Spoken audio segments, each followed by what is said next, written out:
శ్రీ వారాహిదేవి జ్యోతిషాలయం విద్య, ఉద్యోగం, వ్యాపారం, పెళ్లి, ఆరోగ్యం, నాగదోషం, సంతానం, రాజకీయం, వామాచార దోషం, భార్యాభర్తల మధ్య గొడవలు, అత్తాకోడళ్ల మధ్య గొడవలు, ప్రేమించి మోసపోవడం, స్త్రీ పురుషుల వశీకరణం, ధనం నిలకడ లేకపోవడం, మీ ఎటువంటి సమస్యలకైనా 24 గంటల్లో పరిష్కారం లభించబడును. నెంబర్ 1 వశీకరణ స్పెషలిస్ట్ పండిత్ పవన్ నంబూదిరి, కేరళ తాంత్రిక గురువు గారు. Phone number 9043637512. మార్చి 7 కుంభరాశి వారికి డబ్బు సమస్య పోతుంది. ఆనందమే ఆనందం. అందరికీ నమస్కారం. ఛానల్కి స్వాగతం. 2025 మార్చి 7 తేదీన కుంభరాశి వారికి డబ్బు సమస్య తొలగిపోతుంది. ఇక ఈ రాశి వారికి సంతోష సమయాలు మొదలు కాబోతున్నాయి.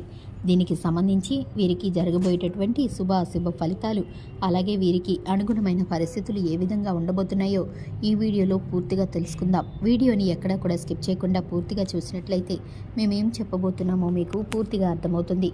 ఇక వివరాల్లోకి వెళ్లే ముందు ఛానల్ని ఇంతవరకు సబ్స్క్రైబ్ చేసుకున్నట్లయితే వెంటనే ఛానల్ని సబ్స్క్రైబ్ చేసుకొని పక్కనే ఉన్న గంట సింబల్ మీద ఆల్ అనే ఆప్షన్ని క్లిక్ చేసినట్లయితే మేము చేసే ప్రతి వీడియో నోటిఫికేషన్ మీ వరకు చేరుతుంది. వివరాల్లోకి వెళ్ళిపోదాము. ముందుగా వీరి యొక్క వ్యక్తిత్వాన్ని మనం గమనిస్తే కనుక కుంభరాశి వారు బంధాలకి, అనుబంధాలకి చాలా ప్రాధాన్యతని ఇస్తారు. అలాగే ఎవరైనా సరే చిన్న సహాయం చేసినా వారు చేసిన సహాయాన్ని ఎప్పటికీ మర్చిపోకుండా గుర్తు చేసుకుంటారు. కొత్త వ్యక్తులు పరిచయం అయినా కూడా పాత స్నేహాలను, బంధుత్వాలను అస్సలు వదిలిపెట్టరు. క్రమశిక్షణతో నూతన విజయాల కోసం నిరంతరం ప్రయత్నం చేస్తూనే ఉంటారు. కానీ ఎక్కువ కాలం క్రమశిక్షణ నిలబడిన పరిస్థితులు వీరికి ఎదురవుతాయి. వీరి జీవితంలో ఎటువంటి ఒడిదుడుకులు వచ్చినా ఖచ్చితంగా అధిగమించగలుగుతారు. అటువంటి శక్తి సామర్థ్యాలు వీరికి ఉంటాయి. అవసరం ఉన్నప్పుడు ధనం లభించకపోయినా అవసరం లేనప్పుడు మాత్రం ధనం అధికంగా లభిస్తుంటుంది. వీరి యొక్క బంధువులు, ఆత్మీయ వర్గం వీరి యొక్క అవసరాలకు ధనాన్ని సర్దుబాటు చేసి వీరి ఉన్నతికి ఎంతగానో తోడ్పడతారు.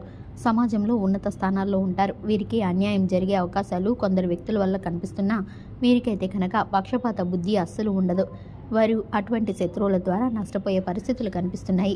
వీరికైతే కనుక మహర్దశలు పట్టబోతున్నాయి. ఏకపక్షంగా పొరపాటుగా తీసుకున్న నిర్ణయాల వల్ల వీరికి ఇబ్బందులు కూడా కలుగుతాయి. చర్చించి తీసుకున్న నిర్ణయాలు వీరికి మేలు చేస్తాయి. సమాజంలో పేరు లేని వారిని గౌరవించి విమర్శలకు గురయ్యే అవకాశాలు కూడా ఉంటాయి. తమ సంతానం, సొంత వారు చేసే తప్పులు వీరికి తప్పుగా కనిపించవు. సమర్థించడానికి, వారిని రక్షించడానికి ధనాన్ని, పలుకుబడిని ఉపయోగిస్తూ ఉంటారు. ఇక ముఖ్యంగా విషయంలోకి వస్తే 2025 సంవత్సరం మార్చి 7 తేదీన ఈ యొక్క రాశి వారికి చూసుకున్నట్లయితే చాలా కాలంగా ఎటువంటి ఆర్థిక సమస్యలతో వీరు సతమతమవుతున్నారో దానికి పరిష్కారం దొరికే అవకాశాలు కనిపిస్తున్నాయి. డబ్బులు వసూలు చేయడంలో మీరైతే విఫలమవుతున్నారు. అనుకోకుండా వారి దగ్గర నుండి డబ్బులు వసూలయ్యే అవకాశాలు కనిపిస్తున్నాయి. ఎవరికైతే డబ్బులు ఇవ్వాల్సి ఉందో వారికి డబ్బులు క్లియర్ చేసే పరిస్థితి కనిపిస్తుంది.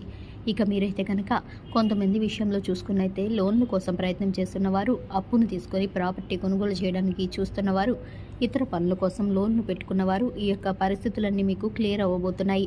దానికి సంబంధించి ఈ మధ్య కాలంలో ప్రయత్నం చేస్తున్నవారు మీకైతే కనుక శాంక్షన్ అయ్యే అవకాశాలు కనిపిస్తున్నాయి. ఎవరి వద్దైనా మీరు పెద్ద మొత్తంలో డబ్బు అడిగి ఉంటే కనుక వ్యాపారానికి కానీ, మీకు పెట్టుబడికి కానీ, ఉద్యోగానికి కానీ సమకూర్చడానికి కానీ మీరు అడుగుతున్నట్లయితే కనుక మీకు ఈ రోజు దినఫలాల్లో మీకైతే ధనం సమృద్ధిగా లభించే పరిస్థితులు కనిపిస్తున్నాయి. ఆదాయ మార్గాలు పురోగతిని సాధిస్తాయి. అలాగే మీకు గుడ్ న్యూస్ కూడా కలుగుతుంది. మీరు ఖచ్చితంగా గుడ్ న్యూస్ని వినబోతున్నారు. ఆకస్మిక ధనలాభం కలుగుతుంది. కోల్పోయినటువంటి ధనాన్ని తిరిగి పొందుకునే అవకాశాలు కనిపిస్తున్నాయి. మొండి బాకీలు వసూలు కాబోతున్నాయి. పాత మిత్రులను కలుసుకోబోతున్నారు. గెట్ టుగెదర్ ప్లాన్ చేసే పరిస్థితులు కూడా కనిపిస్తున్నాయి. మీ యొక్క స్నేహితులతో కలిసి నిర్ణయాలు తీసుకోబోతున్నారు. అందరూ కలిసి ఎక్కడ కలవాలో చర్చించుకునే పరిస్థితులు గోచరిస్తున్నాయి. దీనికి సంబంధించి ఈ యొక్క రాశి వారికి సంతోష సమయాలు అధికంగా రాబోతున్నాయని చెప్పుకోవాలి. ముఖ్యంగా చూసుకున్నట్లయితే ఈ యొక్క రాశి వారికి నీలం రంగు కలిసి వస్తుంది. అలాగే అదృష్ట సంఖ్య 5. ఈ యొక్క రాశి వారికి సంబంధించి శివారాధన చక్కటి ఫలితాలను కలిగిస్తుంది. ఆదిత్య హృదయ స్తోత్రాన్ని పారాయణం చేయడం ద్వారా మేలుకరమైన ఫలితాలను పొందుకుంటారు. లక్ష్మీదేవిని ఆరాధించడం ద్వారా ధనానికి ఎటువంటి లోటు ఉండదని చెప్పుకోవచ్చు. చూశారు కదండి, ఇది ఇవాల్టి వీడియో నచ్చినట్లయితే లైక్ చేయండి, ఛానల్ని సబ్స్క్రైబ్ చేసుకోండి. Thanks for the watching.